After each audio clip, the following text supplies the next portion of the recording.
Welcome to the Kernel of Truth. I'm Colonel Conrad Reynolds here, your host, along with Will Huff, and we're here for our 1-year anniversary show. And we just want to be able to let everybody know how happy we've been to be here, to be able to share some news with you over the last year. And this is kind of a recap of everything that we've done for the last 12 months. It's been interesting. What do you think, Will? Yeah, we started the show with the intention of letting people know about election integrity, election security, but we really didn't know where it was going to go. But avii.org sponsored a show. We wanted to be able to get out the information, and it's taken us on a wild ride over the last year in election security. Right. Well, we went from the Arkansas Voter Integrity Initiative to the American Voter Integrity Initiative. And we have done everything we can to try to educate the people, all of you listeners out there. Thank you for staying with us and listening to the programs that we've offered, because it's supposed to give you more information than you would have ever gotten anywhere else. Nobody's done the interviews that we've done with the experts.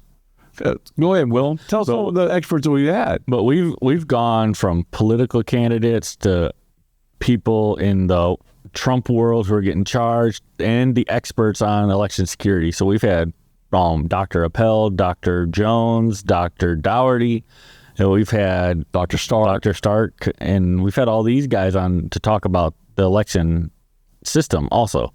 So we've had a lot of guests that we're pretty proud of. We've had Justice Gableman.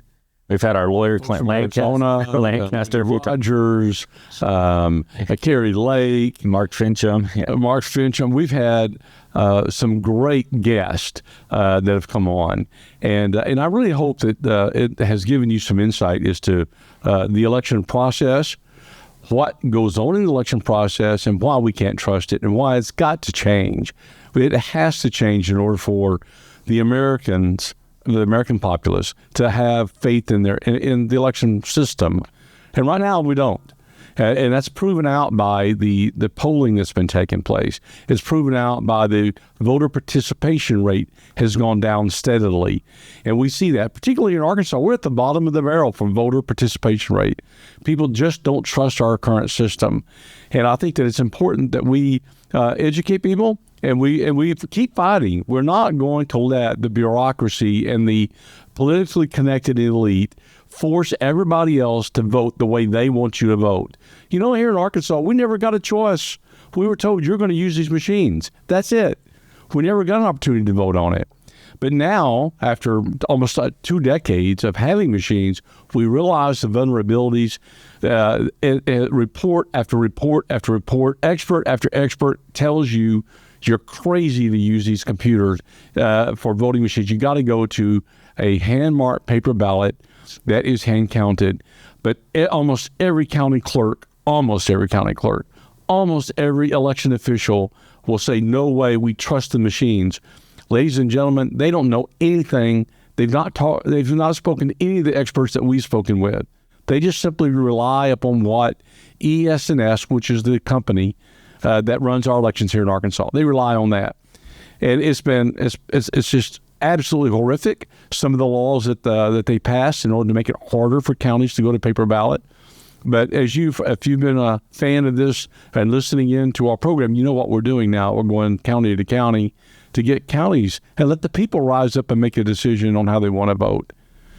Go ahead, Will. What else? Well, in the last year, instead of us just sitting here and complaining about things, we've put our, the rubber to the road, and we've been all over the country helping to work on election issues, things we're believers in. But one is we teamed up with We the People AZ and the Maricopa County GOP to help develop a hand count method. And this hand count method was actually used in Searcy County, Arkansas.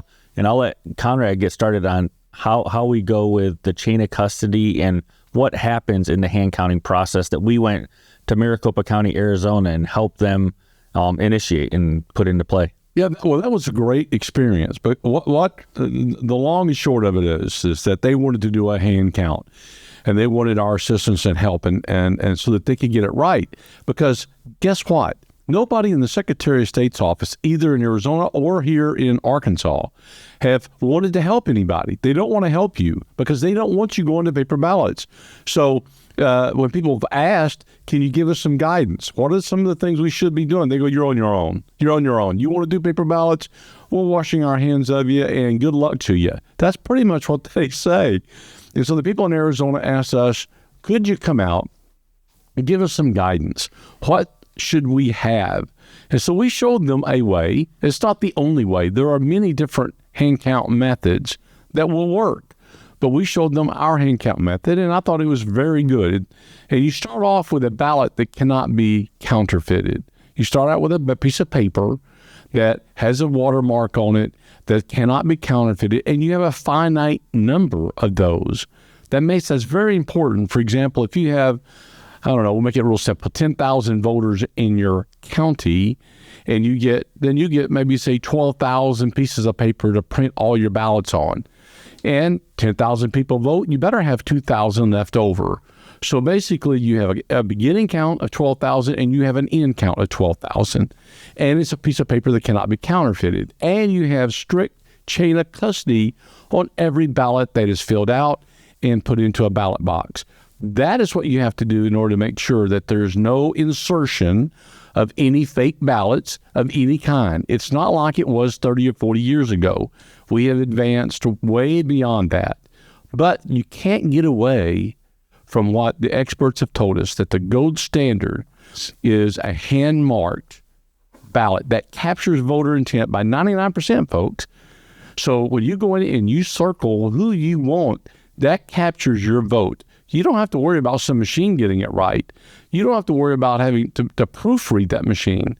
You did it, and now that is marked on that piece of paper. And as long as that piece of paper is controlled via a strict chain of custody process, just like we do in evidence and court cases and anything else, a very strict chain of custody, and then it's hand counted, you can't get any better than that. And the hand counting we do under cameras, and we do it recorded, and we double check it. And is it 100% perfect hand counting? No, we know that. But you have a process that you can always go back, in this case, have it recorded. You can go back and count all of them. And that is the luxury of having a hand-marked paper ballot that is hand counted. You don't have that with machines, folks. You just have to trust whatever the ES&S or the Secretary of State Director of Elections tell you. And even she testified, the Director of Elections, even says that she doesn't even know for sure because she can't read barcode. And we've talked about the barcodes and we've talked about all that.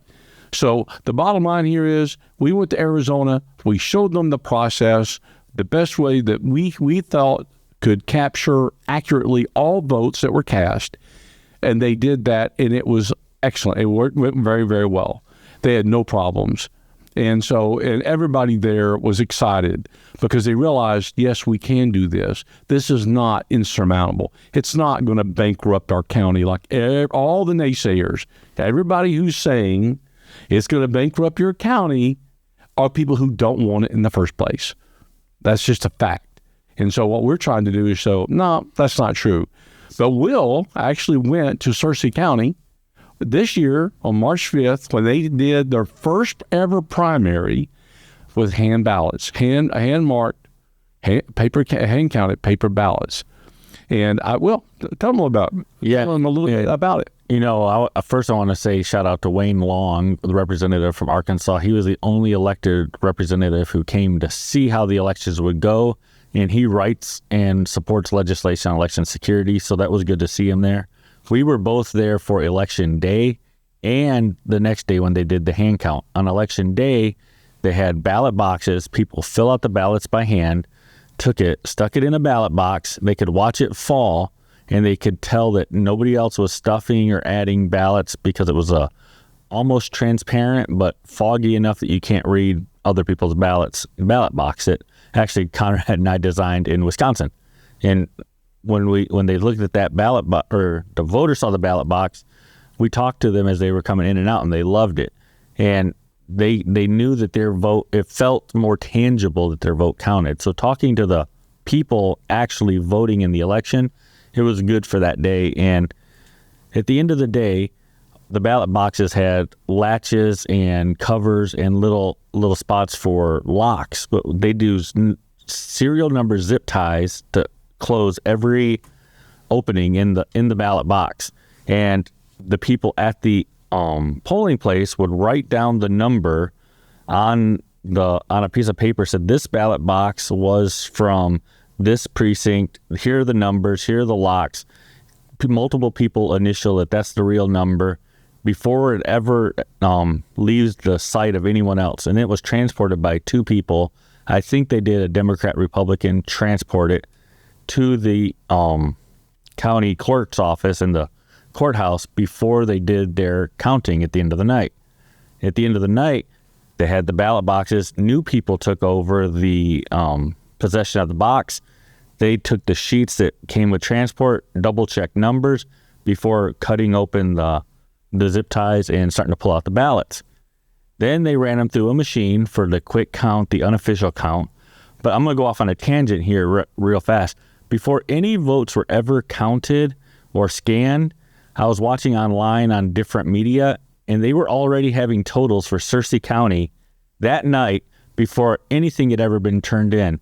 So that makes you have to question the election night reporting and those numbers and where those numbers are coming from, because for sure Searcy County had not turned in any numbers to anybody because they hadn't even scanned the ballots yet. So that's something we got to really start digging into, is how that election night reporting comes along.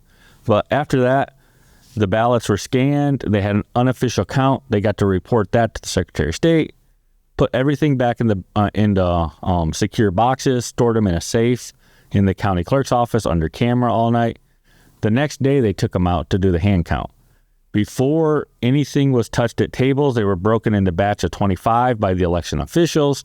They were then, in the batches of 25, separated by each precinct, scanned. So before anybody outside of election officials handled ballots, they had recorded them again in another image. So technically the digital copy of it. Yeah, digital copy. So technically the election tabulators that were used at night should have a copy. Now they have their own copy.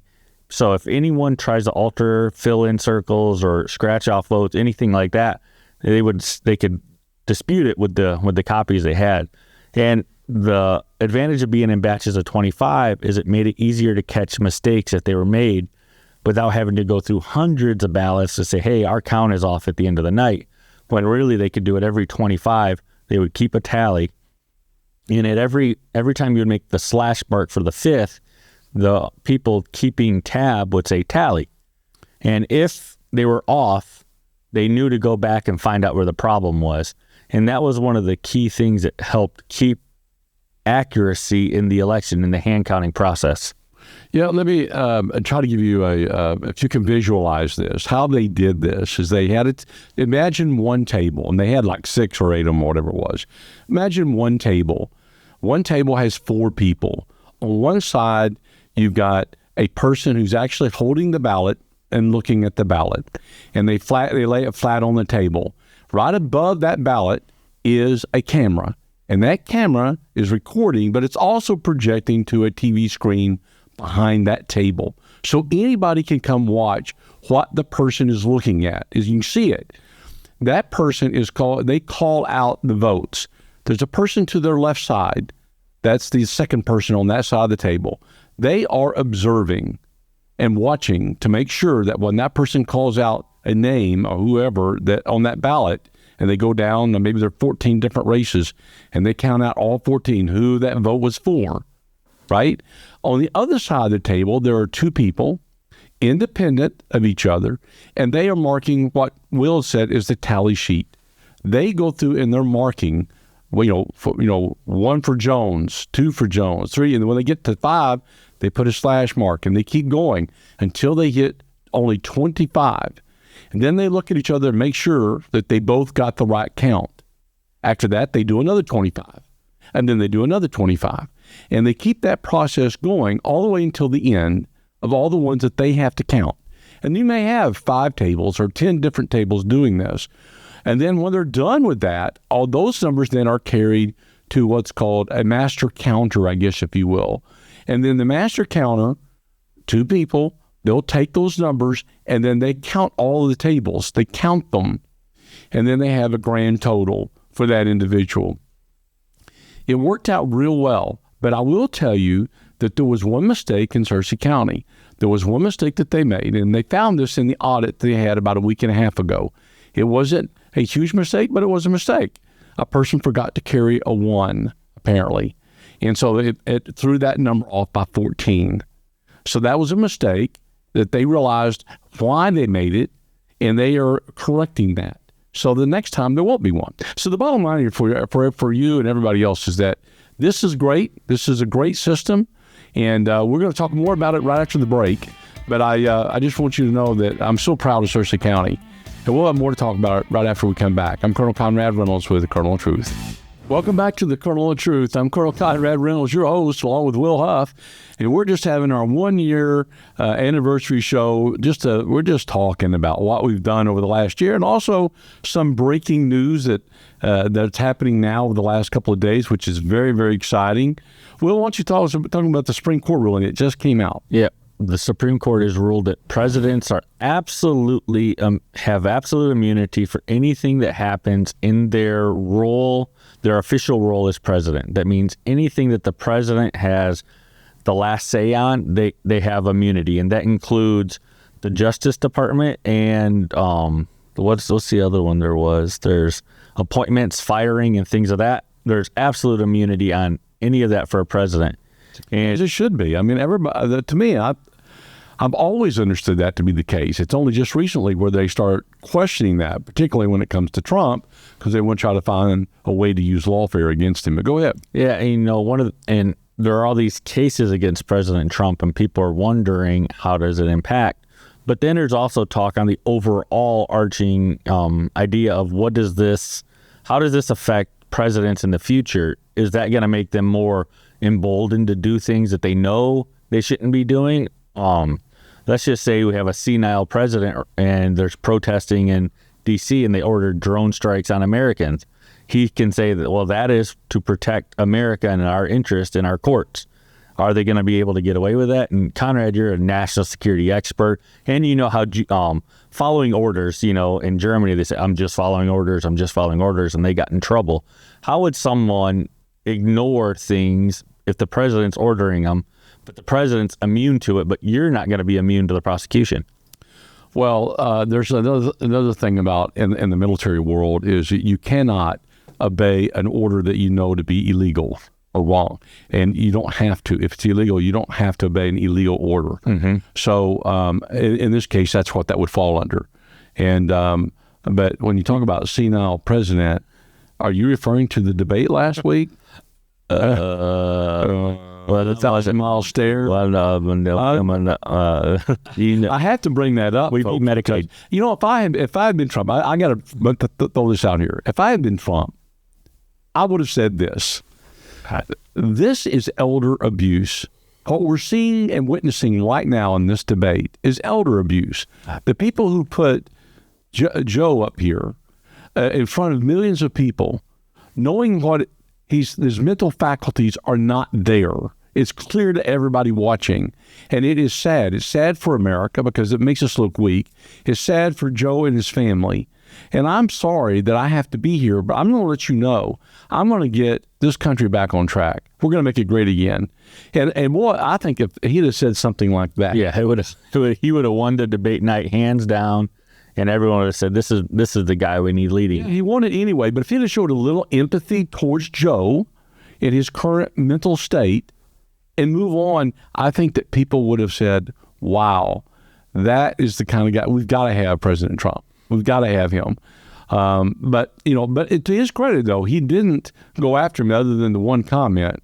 He goes, I'm not quite sure I understood what he said, and I don't think he knows either. I thought it was funny. And true. But I thought it was very interesting also, ladies and gentlemen, if you watch that debate, that the reason I think this was a setup, without question it was a setup, did you see what CNN did with the split screen? They would have Trump, and then they would split screen with Biden looking at him with his 1,000-mile stare, with his mouth open.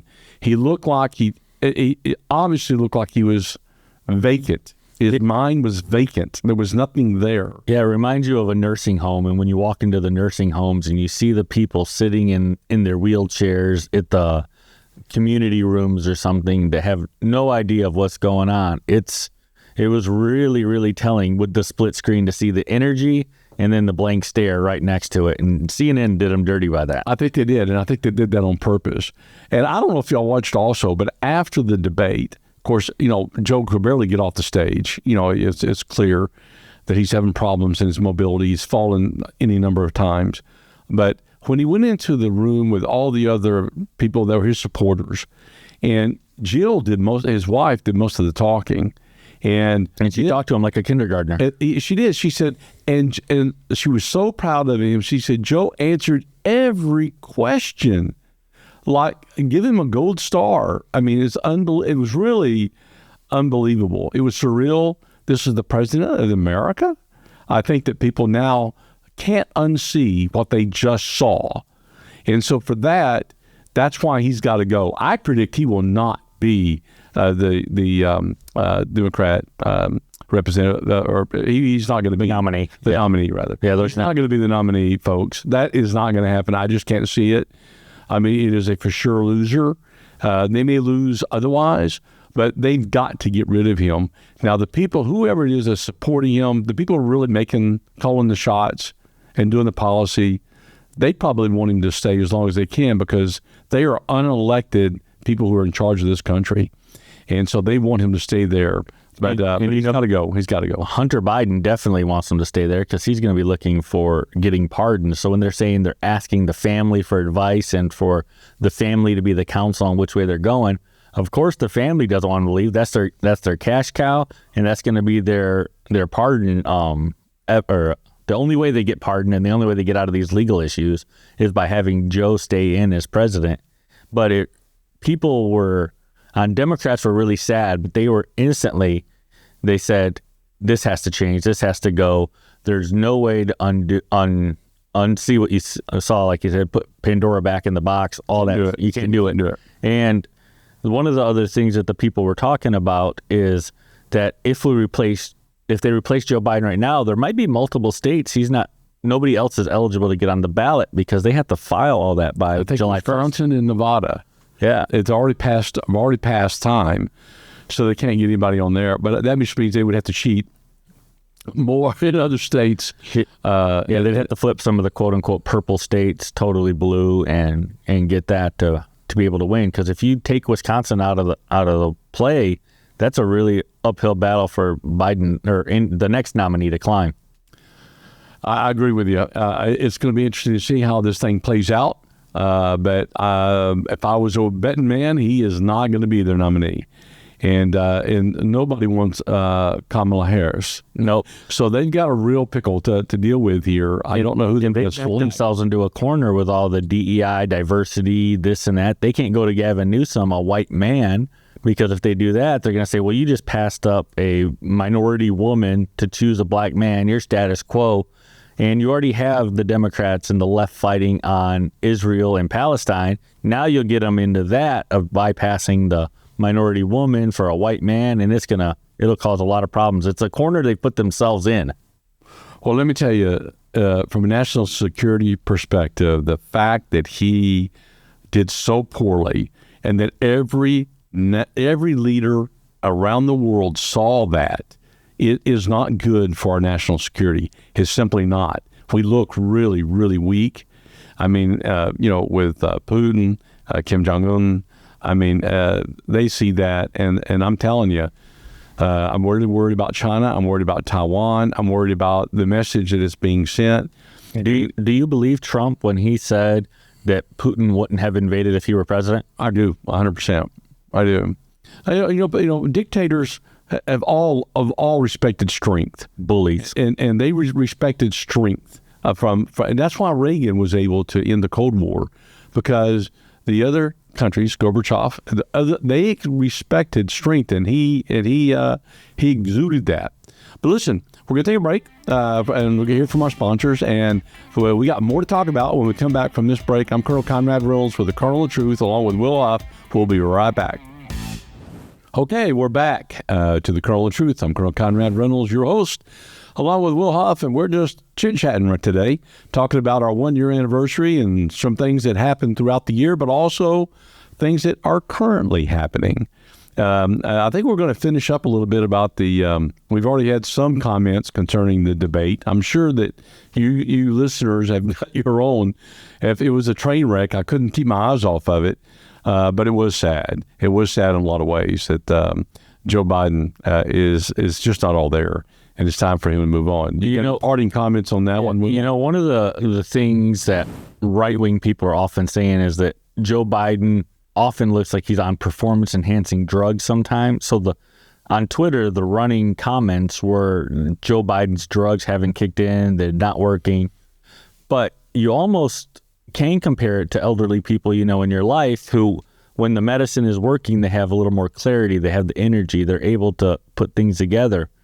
I think from here on out, when people see energetic Joe, they're going to have that wonder, what drugs is he on? Or what drugs are he on? Yeah, is he on? I don't know. And are they working? And do we need a president who has to rely on drugs to be a functioning human being? Well, several of his answers were just not even coherent. I mean, he just couldn't make heads or tails of them. And that is not... Yeah, he was saying words, but they didn't mean anything. Yeah, they got one meme out there, get ready to mumble. Get ready to mumble. I mean, it's horrible. It was horrible. It was bad for our country. Make no mistake about it. Our foreign adversaries were watching. They saw what happened. And so there's no choice but to get rid of Joe Biden. He cannot stay as president. No. One of the things we had heard about, if Joe drops out and he's taken off the ballots in some states, that it's too late. There are exceptions, and one is death, and the other is the 25th Amendment. Mm-hmm. So if for some reason Joe, God forbid, happens to die, they could put him on, or somebody else on a ballot in Wisconsin and Nevada. Or also, if Congress uses the 25th Amendment. Will you explain what that means?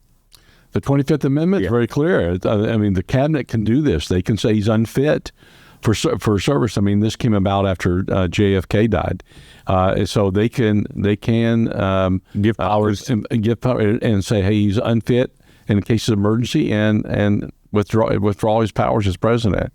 Never been used before, but this is a reality that could happen. And if they do that, that would leave the Democrat convention, an open convention, where they can then choose someone else. But the other way they're going to choose somebody else, buddy. I mean, I just cannot see how they're going to let him stay there. I don't see it. He had 81 million votes last time.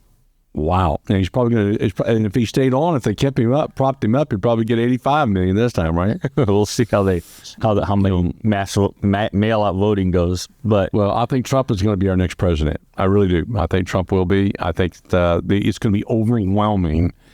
I mean, the people that we've talked to across the country, you just can't imagine how many people say, I want Trump.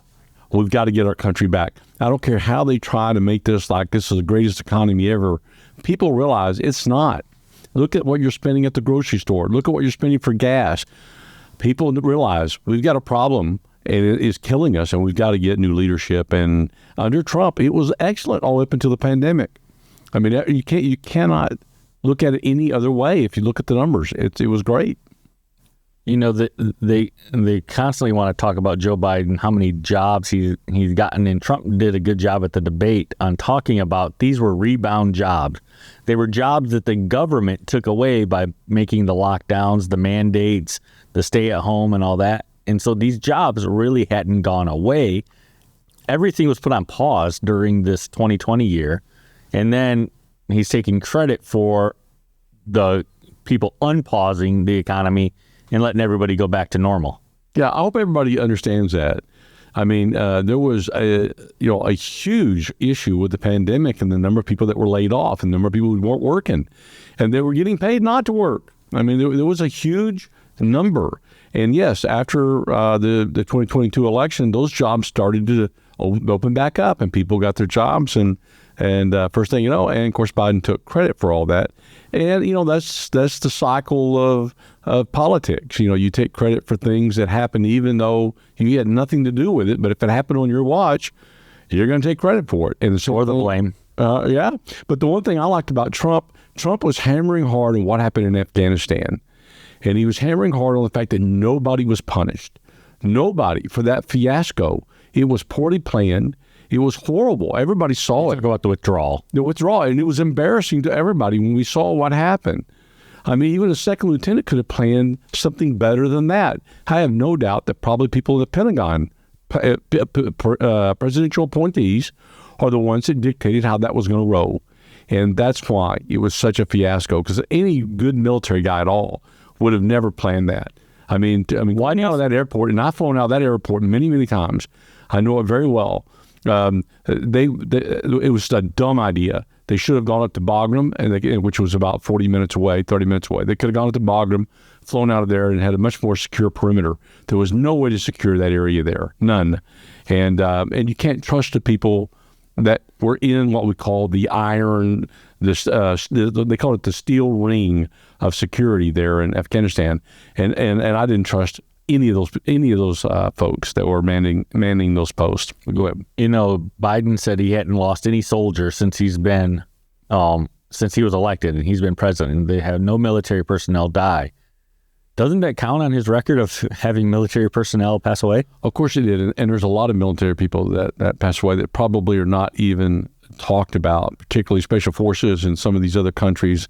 All the time, people are put in harm's way. Our troops are put in harm's way in different countries that it's not widely advertised.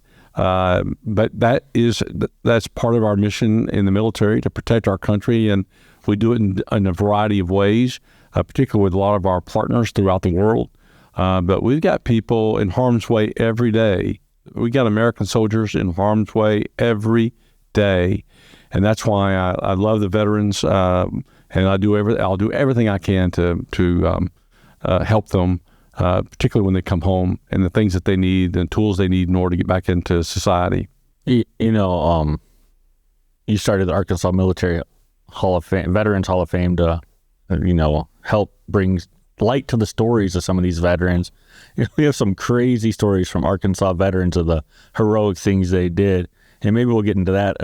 We'll do a full episode on that probably. Yeah, I think that'd be great. There's Carlos Haskell story. There are so many great Arkansans, and some of the things that they've done for our national security and in our nation. It's just amazing. We're very lucky to be in Arkansas. Over 10% of our population have served in the military. We're one of the few states that can say that. And that's what prompted me. I didn't want a lot of these heroes, their stories, to vanish after they passed away. So we started the Hall of Fame. I did that 10 years ago, and I was the director for 10 years. I'm very proud of that organization. They've done some great things, but the main thing is we exist in order to honor veterans. And I can't say enough about it, but you go to the amvhof.org, Arkansas Military Veterans Hall of Fame.org. You may want to nominate somebody. I think the last day was June 30th for this year, but you can for next year. It's really, really a great organization, and I support it 1,000%. Listen, we've only got a couple seconds left in this segment. We got more to share with you on our 1-year anniversary here. Stay with us. I think that you're going to enjoy it. I appreciate you listening in here on 101.1 The Answer. I'm Colonel Conrad Reynolds, and you are on the Kernel of Truth. We'll be right back. All right, welcome back to the Kernel of Truth. I'm Colonel Conrad Reynolds here on our last segment. I'm here with Will Huff, and this is our 1-year anniversary of this show. I'm so excited. It's been a great, great opportunity. Did you ever see yourself being a radio show host or a podcaster or any of that stuff? Not in a million years. Not in a million years. I never thought I would be standing behind a microphone like Rush Limbaugh, although I don't have the audience that Rush Limbaugh had. But I love listening to Rush. And but it is a great vehicle to get information out, especially for people who are leaving work, to driving home. It's an opportunity to listen and learn. And so that's what we're trying to do. We're trying to bring you information so that makes you smarter, so that when you get out of the car and you go into the house, you're smarter than you were before you left work. One of the things we hear from the people who fight us on election and security is Conrad Reynolds is a grifter. He's just out to make money on this issue. How much money have you made from our show? Not a dollar, not a dime, not a dollar. We do this, I do this because it's the right thing to do to try to get people to hear what we're trying to do so that we can try to, what I want to say, I want to explain. Educate, but also I want to explain why we're doing it, but also we got so many naysayers that have a bigger platform than I do. They can talk, they can get on the floor of the Senate, they can get in the newspaper and say things that are absolutely not true. Let me tell you something. I can't tell you how many people I've been tell me, "Oh, Conrad, you're not well liked there amongst the legislators." I go, "Well, who? Who particularly?" "Well, a lot of them." I go, "Well, they never met me. How do they know anything about me?" My whole life has been service to this country. Really, my whole life has been. Ever since I was 19, when I got in the military, all the way till right now, my whole life has been about service to my country and service to my fellow man and trying to make things right. And just because I bring up a question, a topic that they're uncomfortable with, like election integrity, and start pointing out some of the flaws and the problems that I never knew existed until I started studying the issue and talking to experts. Now I'm fully convinced that we have to get rid of these machines. But because I have that stance, because I believe we got to get rid of a tool that's being used or could be used to be able to manipulate elections, I am the problem. I am the villain. Folks, I just want an open, transparent election so that I know my vote counts. And right now, none of you have any way of knowing. Nobody in the election system, not a county clerk, not a county election commissioner, have any idea. No one in the Secretary of State's office, none of them have any idea how the machines really work, and they have no way to prove one way or the other. And when they tell you they do audits, that is a flat-out lie, because it's not an audit. It's not me telling you, it's the expert, Dr. Philip Stark, who's a PhD at Berkeley in California in statistics. He looked at that and said, it's a joke, it's a spot check at best. That's it. It's not an audit. But they will tell you it's an audit, and they will tell you that everything is fine, nothing to see here, move on. I'm just here to make sure that you get the other side, so you don't have to listen to the propaganda that's put out there by ES&S and the people who are benefiting and want to make sure that this system stays in place. We're going to get rid of this system. We've got to, in order to maintain a free America and a free Arkansas. You've got to. And I don't care if it takes 4 or 5 days to count ballots or whatever it takes. Oh, by the way, an hour and bring the story. Yeah. Tell me about Searcy, because you were there. Yeah. How quickly did they count the ballots? Now, I understand it's a small county, but if you've got a bigger county, you get more counters. But in their case, did they beat the other counties that have machines? So Searcy did the hand count and then had a certified election the next day. And the hand count it took 5 hours for them to count with, I think they had 4 teams. I think they were supposed to have 5. They got it down to 4, counted in 5 hours, then handed off the totals to the election commission and the county clerk for everyone to double check and make sure that there's no discrepancies large enough to change the outcome of the election. And they were able to certify their election almost before every other county in the state of Arkansas who only did it with machines. Yeah, and I've heard this argument from people already. Oh, well, they're a small county, and yeah, it took them 4 hours. But for our county, it would take 40 hours because but they only had 4 tables, folks. They could have had 40 tables, so you could expand the number of tables that are actually counting. Yeah, the more people in your county, the larger the pool is to find the workers to come work. And most counties have hundreds and hundreds and hundreds of election workers. Yeah, and here's the other thing.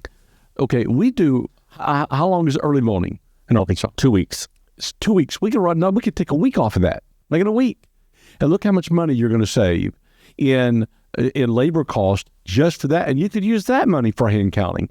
So don't tell me we can't do it. We most certainly can do it. It is absolutely within our power to do it.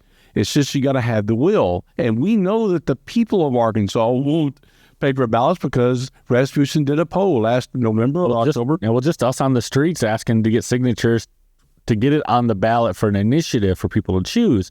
It's overwhelming. 8 out of 10 people want to sign it, and they say they want to vote for the paper. Which matches pretty much what the polling shows, that the vast majority of people in Arkansas, we're talking 70 to 80%, want paper ballots, that they know that their vote counted, and they don't trust and do not want electronic voting machines which have computers in them. They don't want it. But we're not getting what we want. We're getting forced to use them by the people in charge. And so guess what? The Republican Party just voted to put paper ballots on the platform, Republican platform. Yep. So what does that mean? If you don't support the paper ballots as a Republican, you're going against the platform. And I want to use that real fast as also a little segue to why people dislike Colonel Reynolds. I often hear it's because he calls people out for not doing the right thing. And he's someone who's lived his life based on the military code of justice, and integrity and truthfulness and fairness are in his DNA. And when he sees it, he calls it out when there's something unfair or not right. And when we have Republicans that pass giant spending bills or have disregard for the Constitution or don't want to listen to the people in the constitutional republic, he calls them out. And that's why people don't like you, I think. Well, I've never, ever won a popularity contest. Even when I was in the military, one of the things that I did not mind doing was calling a nation a spade. If someone messed up, if I had even one of my leaders or whatever, if they did something that I believed was wrong, I was professional about it, but I would not let that stand. I'm not going to turn a blind eye to something that I see is absolutely wrong, and I will stand up. And sometimes, it could have been to my own detriment to my own military career. But you know what? It was worth it to do the right thing. And you know what? Every time I did that, I found that people rallied around me, and the people that would go along with it respected me for that. And you know what? They never challenged me after that. They never challenged me because I would tell them, look, I'm not going to sit here and just go along with the program with something that I know that is wrong. I'm just not going to do it. And so if it's going to be more expensive or it's going to be harder, we're going to do that because that's the right thing to do.